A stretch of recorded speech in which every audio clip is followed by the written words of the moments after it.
આ ધારાસભ્યો આ મંત્રીઓ બધાય ઉત્સવો ઉજવવામાં નવરા નથી. કેવું એક ખેડૂત અંદરો અંદર બાજે એવી યોજના કરીને મૂકી દીધી. પિતૃ કાર્ય કરવું હોય તો અહીંયા એના બાપા હાટું રાખ્યું હોય તો અમને ખબર નથી. આ ડેમના તળિયા ખાલી પડ્યા. નર્મદા નિગમની અંદર પાણી કેટલું છે? તમે ગુમરાહ કરો બધીને. હજારો રૂપિયાનું નુકસાન થાય એવું છે. પાણી તાત્કાલિક છોડવાનું. કેનાલમાં પાણી કાલ બંધ કરી દીધું છે. સાહેબ ના પાડે. સવારના આયા ભૂખા પેટે અમે બેઠા છીએ. પાણી દીધો અમને અત્યારે તાત્કાલિક. આપણા હળવદ તાલુકાના સુસો નજીક આવેલ બ્રાહ્મણી 2 ડેમ ઉપર 7 ગામના ખેડૂતોએ પાણી માટે થઈ અને હલ્લાબોલ મચાયો હતો.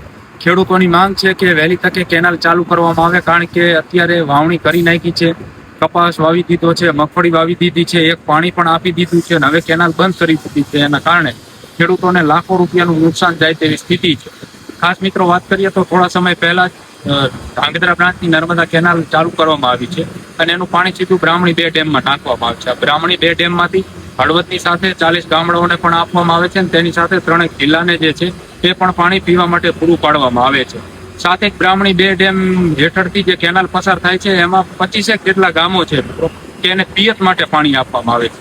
તો આ જે ગામડાના ખેડૂતો છે એમાં 7 ગામના ખેડૂતો આજે બ્રાહ્મણી 2 ડેમ ઉપર એકઠા થયા હતા ને ખેડૂતો કહી રહ્યા હતા કે કેનાલ ચાલુ કરી, એક વખત પાણી પણ આપી દીધું. ખેડૂતોએ મગફળી વાવી છે, કપાસ વાવ્યો છે, મોંઘા ભાવનું બી, મોંઘા ભાવનું ખાતર અને આટલો બધો ખર્ચો કર્યા પછી એક પાણી આપી દીધું ને હવે કહી રહ્યા છે કેનાલ બંધ કરી દીધી. તો ખેડૂતોને લાખ રૂપિયાની નુકસાની થયેલી છે. ખેડૂતો કહી રહ્યા છે કે નર્મદા કેનાલમાં પાણીનો સ્તર જે છે એ વધારવામાં આવે, કારણ કે ડેમનું લેવલ જાળવવા કેનાલ કહી રહ્યા છે બંધ કરી છે. તો કેનાલમાં જે પાણી છોડવામાં આવ્યું છે એમાં વધારો કરવામાં આવે અને ખેડૂતોને અત્યારે પાણીની જરૂરિયાત છે. વરસાદ થયો નથી એટલે પાણીની જરૂરિયાત છે. તો તાત્કાલિક ધોરણે પાણી ચાલુ કરવા માટે થઈ અને આજે 7 ગામના જે ખેડૂતો છે એ બ્રાહ્મણી 2 ડેમ ઉપર પહોંચ્યા હતા. જેમાં ખાસ કરીને મિત્રો વાત કરીએ તો ધનાળા, મયુરનગર, ધૂળકોટ, સુરવદર, ટીકર, ઘાંટીલા, દેવળિયા સહિતના જે ગામોના ખેડૂતો છે, આ ખેડૂતો બ્રાહ્મણી 2 ડેમ ઉપર જઈ અને હલ્લાબોલ મચાયો હતો. ખેડૂતોની માંગ છે કે તાત્કાલિક ધોરણે વહેલી તકે ખેડૂતોને પિયત માટે પાણી આપવામાં આવે, કારણ કે વરસાદ થઈ જાય છે પછી કેનાલ ચાલુ કરશે તો એની કોઈ જરૂર નથી. ડેમનું લેવલ કહી રહ્યા છે કે તો જળવાઈ જ રહેશે, પરંતુ ખેડૂતોનું લેવલ પણ જાળવવું જરૂરી છે, કારણ કે ખેડૂતોએ લાખો રૂપિયા ખર્ચી અને વાવણી કરી છે અને હવે પછી પાણી એક કહી દીધું છે ને હવે પાણી બંધ કરી દીધું છે. એના કારણે ખેડૂતોને જે છે એ મુશ્કેલી જે છે એ વેઠવી પડી રહી છે. ખેડૂતો ખાસ કરીને માંગ કરી રહ્યા છે કે વહેલી તકે બ્રાહ્મણી 2 ડેમ હેઠળથી જે કેનાલ પસાર થાય છે એમાં પાણી છોડવામાં આવે. નામ શૈલેષભાઈ દેવદનભાઈ ડાંગર, ગામ મયુરનગર, મોરબી જિલ્લાના 300 ગામ છે ભાઈ. એની અંદર ખેતી આવે છે અને પીવાનું પાણી પણ નથી મળતું 300 ગામને. કારણ શું? એક જ નર્મદા નિગમ જે ગુજરાતનો 1st નંબરનો ડેમ એ હાઈ ક્લાસ બની ગયો હોય અને પુષ્કળ પાણી પણ પડ્યું હોય એની અંદર, પણ આ ધારાસભ્યો આ મંત્રીઓ બધાય ઉત્સવો ઉજવવામાં નવરા નથી. સાંભળી લ્યો, જો એ હકીકતની અંદર આ બધા રજૂઆત નર્મદા નિગમની અંદર કરે કે જેટલા પાણી છે જેને જરૂર છે એને તાત્કાલિક ધોરણે કેનાલોની અંદર જે પાણી અત્યારે આવી રહ્યું એનાથી ડબલ પાણી છોડી મૂકે કેનાલોની અંદર, તો આ ખેડૂતને પણ પ્રશ્ન નથી અને પબ્લિકને પણ પ્રશ્ન નથી થવાનો. કોઈ ખેડૂતે અંદરો અંદર નથી બાજેમાં. આ તો કેવું એક ખેડૂત અંદરો અંદર બાજે એવી યોજના કરીને મૂકી દીધી. પાણી તો દુનિયાનું છે. હવે એને પિતૃ કાર્ય કરવું હોય તો અહીંયા એના બાપા હાટું રાખ્યું હોય તો અમને ખબર નથી, કારણ કે અહીંયા તો ખેડૂત પાણી જળતું નથી. અત્યારે એક પાણી પાઈ દીધા, હવે ખેડૂત પાણી થઈ ગયું બંધ સાહેબ. હવે ખેડૂત શું કરવાનું? 3-3, 4-4 લાખના હરેક ખેડૂએ ખર્ચા કરીને મૂક્યા. આ એક સાલ નહીં સાહેબ, હરેક સાલ. હમણાં દિવાળી આવશે ને તો દિવાળીએ ખેડૂને અહીંયા આવવાનું. પાણી નથી એટલે પાણી બંધ કરી દે. લેવલ અહીંયા ન થાય. લેવલ નર્મદા નિગમ આપણો મેન રહ્યો ને, અહીંયાથી પાણી વધારે છોડો સાહેબો.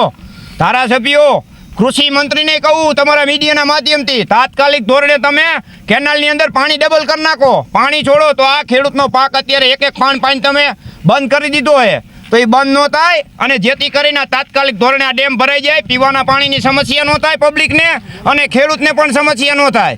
તાત્કાલિક ધોરણે તમે ડબલ પાણી છોડો. નર્મદા નિગમની અંદર પાણી પુષ્કળ પડ્યું છે. શું કામ તમે રાખો? કારણ તમને ગાંધીનગર મળવા આવે ખેડૂત, આવે અહીંયા આવેદન દેવા આવે, પછી તમારે પાણી છોડવાનું.